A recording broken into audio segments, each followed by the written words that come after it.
स्वागत है आप सभी का आपके अपने यूट्यूब चैनल एग्ज़ाम वॉरियर्स पे, जहां पर हम पढ़ते हैं एग्ज़ाम से रिलेटेड इंपॉर्टेंट फैक्ट जो आपके आने वाले एग्ज़ाम के लिए बहुत इंपॉर्टेंट रहेंगे। तो आज के वीडियो में हम पढ़ने वाले हैं ब्रिटिश शासन सन 1757 से लेकर 1947 तक कि इस अवधि के मध्य ब्रिटिश शासन के दौरान कौन सी महत्वपूर्ण घटनाएं घटी या कौन से महत्वपूर्ण कार्य हुए, वो हम पढ़ेंगे आज के वीडियो में। तो आज के वीडियो में जितने भी इंपॉर्टेंट फैक्ट बताए जाए उन्हें आपको याद ज़रूर कर लेना है। तो चलिए शुरू करते हैं। आज का हमारा पहला इंपॉर्टेंट फैक्ट है कि बंगाल में द्वैध शासन की स्थापना।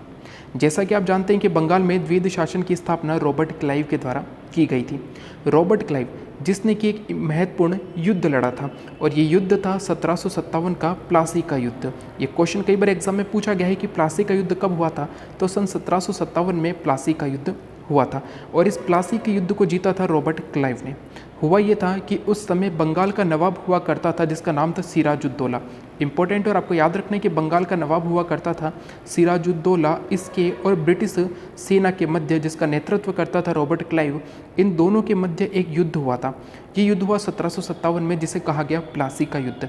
इस युद्ध में रॉबर्ट क्लाइव ने विजय प्राप्त की थी और इसी युद्ध को जीतकर रॉबर्ट क्लाइव के द्वारा भारत में ब्रिटिश साम्राज्य की स्थापना की गई थी और इसी कारण से भारत में ब्रिटिश साम्राज्य की स्थापना का श्रेय या संस्थापक माना जाता है रॉबर्ट क्लाइव को। इंपॉर्टेंट फैक्टर आपको याद रखना है। तो रॉबर्ट क्लाइव ने प्लासी का युद्ध जीतकर बंगाल में द्वैध शासन की स्थापना की थी। अगर हम बात करें तो द्वैध शासन से तात्पर्य होता था कि उस शासन पर दो व्यक्तियों का शासन हुआ करता था। तो बंगाल के नवाब का शासन था और ब्रिटिश साम्राज्य का शासन था बंगाल पर, और इसी को कहा गया था बंगाल का द्वैध शासन। तो ये इंपॉर्टेंट है और आपको याद रखना है। इसके बाद आता है द्वैध शासन व्यवस्था को समाप्त किसने किया था। इसे शुरू किया था रॉबर्ट क्लाइव ने और समाप्त किया था वॉरेन हेस्टिंग ने। रॉबर्ट क्लाइव बंगाल का गवर्नर था और वॉरेन हेस्टिंग बना था बंगाल का पहला गवर्नर जनरल, और इसी के द्वारा द्वैध शासन व्यवस्था समाप्त की गई थी। आपको याद रखना है। इसके अलावा कलकत्ता में उच्च न्यायालय की स्थापना हुई थी 1774 में और ये हुई थी वॉरेन हेस्टिंग के समय। यहाँ से दो क्वेश्चन एग्जाम में पूछे जाते हैं कि कलकत्ता में उच्च न्यायालय की स्थापना कब हुई, तो 1774 में हुई थी। कलकत्ता में उच्च न्यायालय की स्थापना किसके समय हुई थी, तो वॉरेन हेस्टिंग के समय हुई थी। इसके बाद इंपॉर्टेंट फैक्ट आते हैं कि सूरत की संधि सन 1775 में, सालबाई की संधि 1782 में और मंगलोर की संधि 1784 में हुई थी। और ये तीनों संधि हुई थी वॉरेन हेस्टिंग के समय, जब वॉरेन हेस्टिंग बंगाल का गवर्नर जनरल हुआ करता था। तो यहाँ पर अब आपको कुछ इंपॉर्टेंट फैक्ट याद रखने हैं। सबसे पहले अगर हम बात करें तो जैसा कि आप जानते हैं कि प्रथम आंग्ल मराठा युद्ध हुआ था। प्रथम आंग्ल मराठा युद्ध हुआ था, यानी कि अंग्रेजों और मराठों के मध्य युद्ध हुए थे। कुल 4 युद्ध हुआ करते थे, कुल 4 युद्ध हुए थे, लेकिन आपको याद रखने की प्रथम आंग्ल मराठा युद्ध कब हुआ था, तो 1775 से लेकर 1782 तक चला था। प्रथम आंग्ल मराठा युद्ध सूरत की संधि से शुरू हुआ था। सूरत की संधि हुई 1775 में और इसी संधि के कारण प्रथम आंग्ल मराठा युद्ध शुरू हुआ जो चला था 1782 तक, और ये समाप्त हुआ था सालबाई की संधि से। ये इंपॉर्टेंट फैक्ट आपको याद रखना है। इसके बाद आती है मंगलोर की संधि। मंगलोर की संधि हुई 1784 में। मंगलोर की संधि क्यों हुई थी, क्योंकि द्वितीय आंग्ल मैसूर युद्ध हुआ था 1780 से लेकर 1784 तक। मैसूर साम्राज्य के हैदर अली और ब्रिटिशों के मध्य द्वितीय आंग्ल मैसूर युद्ध हुआ था 1780 से लेकर 1784 तक, और 1784 में मंगलोर की संधि से ये युद्ध समाप्त हुआ था। आपको ये सभी इंपॉर्टेंट फैक्ट याद रखने हैं। इसके बाद आता है एशियाटिक सोसाइटी ऑफ बंगाल की स्थापना 1784 में हुई थी। ये क्वेश्चन कई बार एग्जाम में पूछा गया है कि एशियाटिक सोसाइटी ऑफ बंगाल की स्थापना कब हुई थी, तो सन 1784 में हुई थी। और किसके द्वारा की गई थी, तो विलियम जोन्स। यहाँ से दो क्वेश्चन बनते हैं कि एशियाटिक सोसाइटी ऑफ बंगाल की स्थापना 1784 में किसके समय हुई, तो विलियम जोन्स के द्वारा की गई थी। और किसके समय हुई थी, तो वॉरेन हेस्टिंग के समय हुई थी। इसके अलावा बोर्ड ऑफ रेवेन्यू की स्थापना भी वॉरेन हेस्टिंग के समय हुई थी। जो राजस्व प्राप्त करता है उसे कहा जाता है बोर्ड ऑफ रेवेन्यू, जो कि उस पर ध्यान रखता है कि कितना राजस्व प्राप्त हो रहा है, और इसकी स्थापना की थी वॉरेन हेस्टिंग ने। इंपॉर्टेंट और आपको याद रखना है। इसके अलावा बनारस संस्कृत विद्यालय बहुत ही इंपॉर्टेंट है और एग्जाम में पूछा गया है कि बनारस संस्कृत विद्यालय की स्थापना कब हुई थी। तो सन 1782 में बनारस संस्कृत विद्यालय की स्थापना हुई थी और ये हुई थी वॉरेन हेस्टिंग के समय। और इसके संस्थापक कौन थे? तो बनारस संस्कृत विद्यालय के संस्थापक थे जोनाथन डंकन। इनके द्वारा 1782 में वॉरेन हेस्टिंग के समय बनारस संस्कृत विद्यालय की स्थापना की गई थी। इसके अलावा पिट्स इंडिया एक्ट आया था 1783 में। जैसा कि आप जानते हैं कि उस समय ईस्ट इंडिया कंपनी का शासन हुआ करता था, लेकिन जब ईस्ट इंडिया कंपनी का शासन हुआ करता था तो ब्रिटिश साम्राज्य ने, जो उस समय लंदन में था, उसने ये घोषणा की कि अब ब्रिटिश जो ईस्ट इंडिया कंपनी है इसके साम्राज्य को समाप्त करके अब वहाँ पर हम जो है सीधा शासन करेंगे। तो इसके लिए आया था पिट्स इंडिया एक्ट। कब आया? 1783 में आया था और ये आया था वॉरेन हेस्टिंग के समय। और इसी एक्ट के कारण वॉरेन हेस्टिंग ने अपने पद से त्याग दे दिया था। तो आपको याद रखना है पिट्स इंडिया एक्ट 1783 में वॉरेन हेस्टिंग के समय आया था। इसके बाद आता है सबसे इम्पोर्टेंट फैक्ट कि सिविल सेवा और पुलिस व्यवस्था का जनक किसे माना जाता है। ये क्वेश्चन कई बार एग्जाम में पूछा गया है, तो आपको याद रखना है कि सिविल सेवा और पुलिस व्यवस्था का जनक लॉर्ड कॉर्नवालिस को कहा जाता है। इसके बाद अगर हम बात करें तो बंगाल, बिहार और उड़ीसा में स्थायी बंदोबस्त पद्धति लॉर्ड कॉर्नवालिस के द्वारा शुरू की गई थी। ये क्वेश्चन एग्जाम में पूछा गया था कि स्थायी बंदोबस्त का जनक किसे माना जाता है। तो लॉर्ड कॉर्नवालिस को स्थायी बंदोबस्त का जनक कहा जाता है क्योंकि इसने बंगाल, बिहार और उड़ीसा में स्थायी बंदोबस्त पद्धति की शुरुआत की थी। इसके बाद अगर हम बात करें तो सहायक संधि बहुत ही इंपॉर्टेंट है कि सहायक संधि की शुरुआत कब हुई। तो 1798 में सहायक संधि की शुरुआत हुई थी। सहायक संधि का जनक किसे माना जाता है? तो लॉर्ड वेलेस्ली को कहा जाता है सहायक संधि का जनक, क्योंकि इसने ब्रिटिश साम्राज्य की तौर से के रूप में सहायक संधियाँ की थी। तो लॉर्ड वेलेस्ली के द्वारा शुरुआत की गई थी सहायक संधि के 1798 में। एक इम्पॉर्टेंट फैक्ट आप याद रखिएगा कि ब्रिटिश साम्राज्य से सहायक संधि करने वाली पहली रियासत कौन सी थी। तो आपको याद रखना है हैदराबाद के जो निजाम थे इन्होंने सबसे पहले ब्रिटिश साम्राज्य से सहायक संधि की थी। तो आपको इम्पोर्टेंट याद रखना है 1798 में लॉर्ड वेलेस्ली ने सहायक संधि की शुरुआत की थी और हैदराबाद रियासत इस सहायक संधि को मानने वाली पहली रियासत बनी थी। इसके अलावा फोर्ट विलियम कॉलेज की स्थापना सन 1800 में फोर्ट विलियम कॉलेज की स्थापना की थी लॉर्ड वेलेस्ली ने। लॉर्ड वेलेस्ली के समय फोर्ट विलियम कॉलेज की स्थापना हुई थी। कहाँ पर हुई थी ये भी आपको याद रखना है।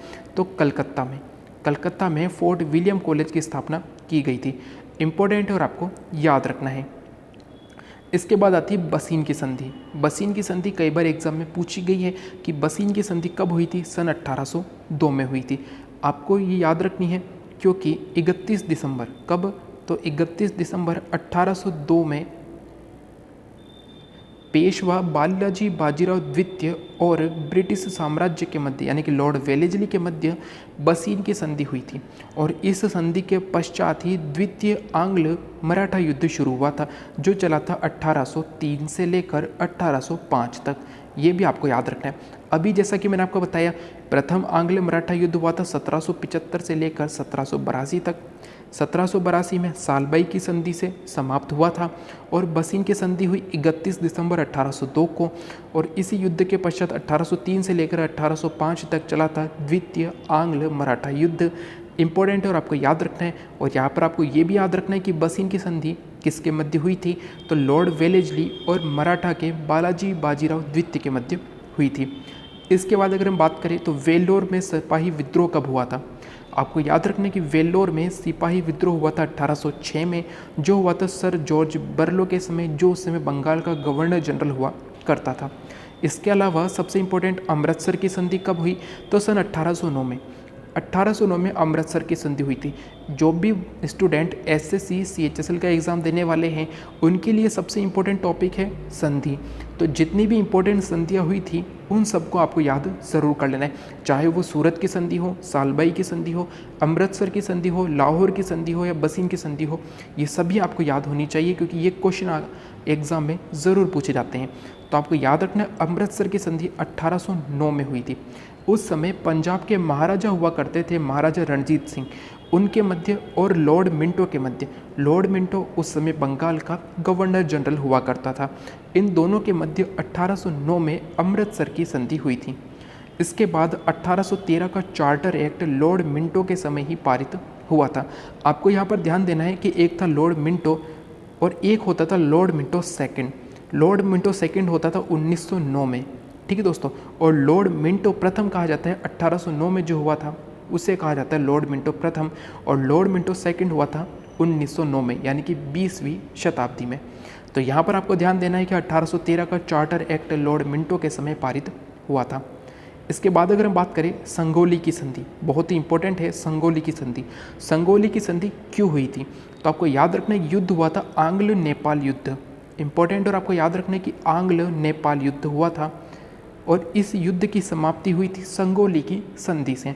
तो संगोली की संधि 1816 में हुई थी। उस समय बंगाल का जो गवर्नर जनरल हुआ करता था उसका नाम था मार्क्विस हेस्टिंग, जिसे एम हेस्टिंग भी कहा जाता है। तो अगर क्वेश्चन एग्जाम में पूछ लिया जाए कि संगोली की संधि कब हुई, तो 1816 में हुई थी। किसके समय हुई? तो मार्क्विस हेस्टिंग के समय हुई थी संगोली की संधि। इसके अलावा इसी के समय हुई थी 1818 में पेशवा बाजीराव द्वितीय को निर्वासित कर कानपुर भेज दिया गया था। ये बहुत ही इंपॉर्टेंट घटना थी उस समय। तृतीय आंग्ल मराठा युद्ध कब हुआ? 1817 से लेकर 1818 तक चला। ये युद्ध समाप्त हुआ और इस युद्ध की समाप्ति के पश्चात पेशवा बालाजी बाजीराव द्वितीय को ब्रिटिश साम्राज्य या ब्रिटिश शासन ने उन्हें निर्वासित करके, यानी कि उनका पद छीन कर उन्हें कानपुर भेज दिया था। और कानपुर में भी कहाँ पर भेजा था? तो बिठूर नामक स्थान पर। यह क्वेश्चन एग्जाम में पूछा गया है कि पेशवा बालाजी बाजीराव द्वितीय को निर्वासित कर कहाँ पर भेजा गया था?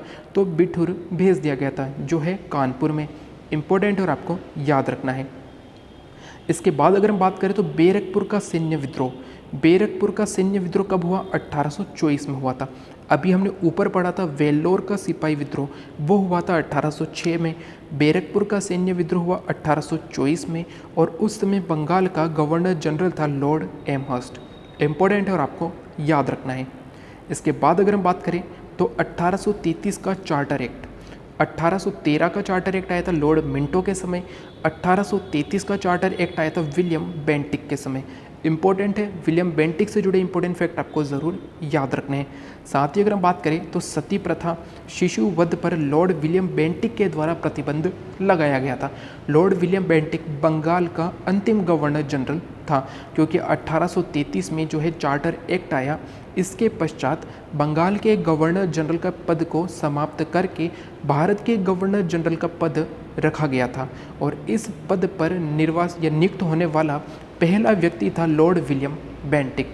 तो लॉर्ड विलियम बेंटिक से जुड़े इंपॉर्टेंट फैक्ट आपको याद रखने कि बंगाल का अंतिम गवर्नर जनरल था लॉर्ड विलियम बेंटिक और भारत का पहला गवर्नर जनरल बना था Lord William Bentinck. Lord William Bentinck के समय 1833 का चार्टर एक्ट आया था।